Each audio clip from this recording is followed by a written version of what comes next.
না 10 মিনিটের শর্ট রাখে না চাই। আমি এরকম বলছি আপনাদের শেষ। হ্যাঁ রামপুরহাট, আচ্ছা ট্রেন নামটা ভুলে গেলাম, মা তারা না, কিন্তু রামপুরহাট নামবো ওটা জানি আমি।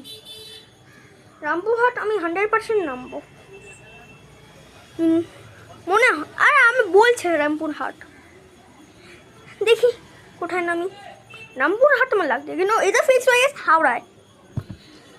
যাচ্ছি নন এসি, আসছি এসি। এবার যাওয়ার সময় যদি মারাত্মক গরম থাকে, আসার সময় যদি মারাত্মক বৃষ্টি থাকে, তার সাথে এলে যাবে আমাদের। দেখি এখন তো এরকম বৃষ্টি করছে, মানে হবে এরকম। আর কিন্তু আমি গেঞ্জি পরে আসি আপনাদের জন্য, আর ঘামও আসছে আমার, দেখুন। পুঁথে নিলাম, আমার একদম চানটা হয়েছে আমি 9টায়, মাথা একদম ভেজা নেই।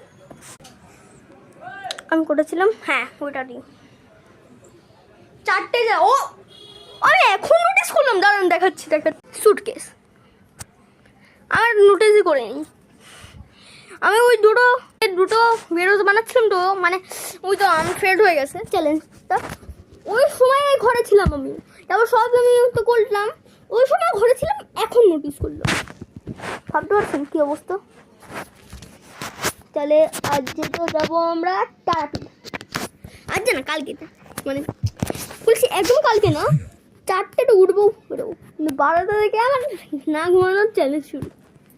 মানে আমি মার্চ থেকে করছি, এই বছরে মার্চ থেকে এখন অবধি করছি, আর আমি একটুখানি থেকে বেঁচে যাচ্ছি, মানে একটুখানি থেকে হতে পারছি না।